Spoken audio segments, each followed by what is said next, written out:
The moment my world broke wasn't in some cobwebbed attic or a rot-choked cellar. It was in a sterile, fluorescent-lit boardroom. The termination letter slid across the polished mahogany, its crisp white edge a guillotine for my career. My boss, a man I'd once admired, couldn't even meet my eyes. "Delusional hysterics," he mumbled, reading from a prepared statement. "A danger to the firm's reputation." The words felt like insects crawling under my skin. All because of the Kessler case. Because I refused to write atypical rodent infestation on the report. Because I remember my father, his face a mask of disbelief and disgust, standing in the doorway of my childhood bedroom as I packed the last of my things. "Pest control was a respectable trade, Liam," he said, his voice low and tight with shame. "I didn't raise a madman. I didn't raise someone who babbles about ghost bugs." He spat the words out like something rancid, and I'll never forget it. The door to my home closing behind me felt louder, more final than the one at the office. I was an exile, a joke. That ridicule became the fuel.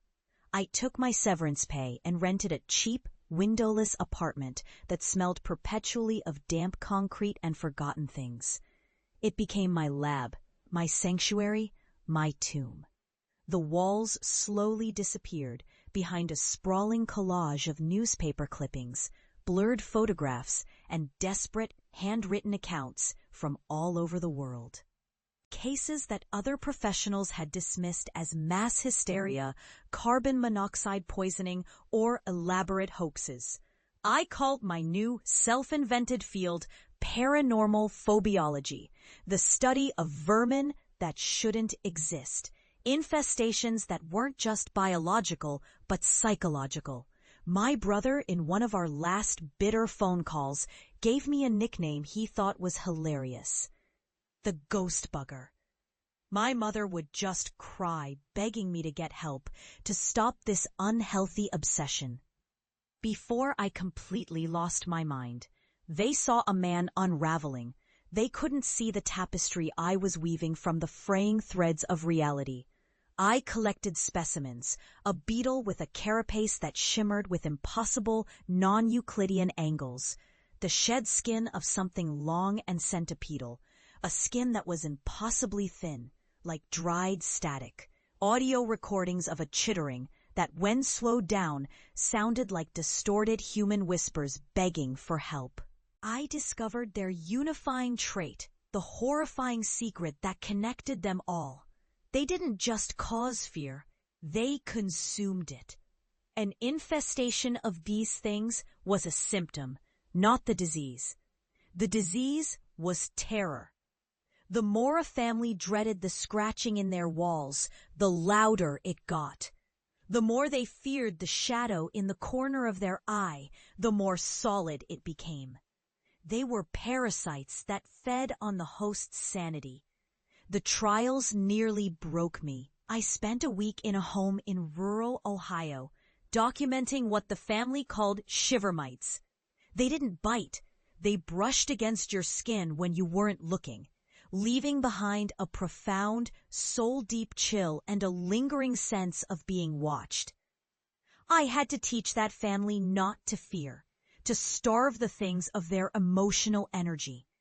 It was like teaching someone to not feel pain while their hand was in a fire. I left that house with a tremor in my hands that never quite went away, but the infestation was gone. I had won.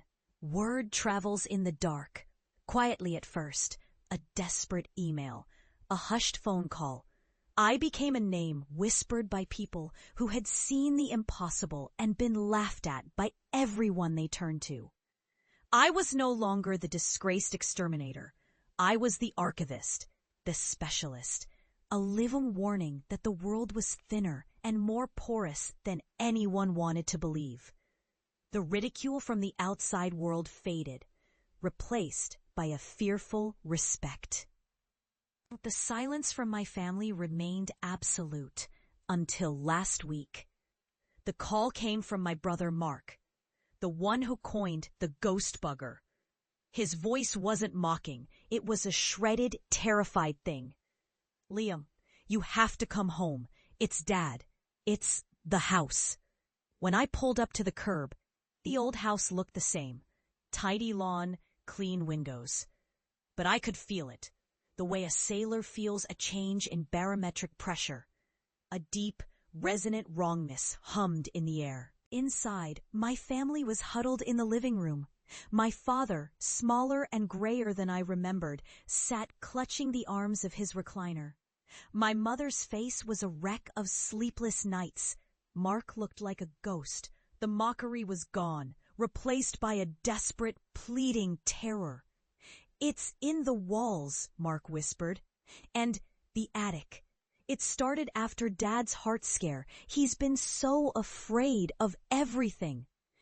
I didn't need my equipment. I didn't need a thermal camera or an EMF meter. I carried the knowledge inside me now. The horrors I'd faced had calibrated my senses to a different frequency. I could feel the nest. It was old, it was powerful, and it was glutted. "Everyone stay here," I said, my voice calm. It was the voice I used for clients, not for family. It made them flinch. "And be quiet, absolutely quiet. Don't think about what's up there. Don't imagine it. Just try to feel nothing." I went to the hallway and pulled down the attic stairs. A wave of cold, stale air washed over me, thick with the smell of ozone and something else. Something like bitter almonds and regret. They watched me, their faces pale with the terror that was now a poison, a food source. They were finally seeing the weight of what they had dismissed. I ascended into the darkness. I didn't turn on a light. I didn't need to. I could see the vibrations in the air, the way the shadows clung to one corner, thick and clotted and alive. I reached into the heart of it, my hand disappearing into a cold that felt like it was erasing my skin. There was a wet tearing sound. When I came back down the stairs, they all gasped. My father made a choked, strangled noise. In my hand, I held it. It wasn't a bug. It wasn't a rat. It was a knot of solidified dread. A pulsing obsidian shard of crystallized fear, shaped vaguely like a human hand, its fingers twitching with a terrible, familiar rhythm. The same nervous tap my father had whenever he was lying. It throbbed with a faint purple light, feeding on the panic that was flooding the room. My mother finally screamed, a raw, piercing sound. My brother just stared, tears streaming down his face as he finally understood. I looked from the pulsating horror in my hand to their broken faces. There was no triumph in my heart, no "I told you so," just a profound, aching emptiness. I had been right, and it was the cruelest victory I could ever imagine. "This," I said, my voice quiet but carrying through the silent room, "is what you fed."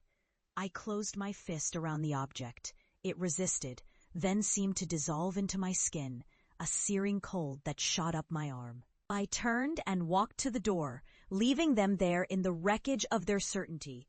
I didn't look back. I didn't have to. I could feel their stares on my back, no longer mocking, but filled with a new, more terrible understanding. They don't see their son, their brother, anymore. They see the thing that walks into the darkness and comes back carrying a piece of it. They think I'm a monster now, but I know the truth. I'm just the exterminator. And business, believe me, is booming.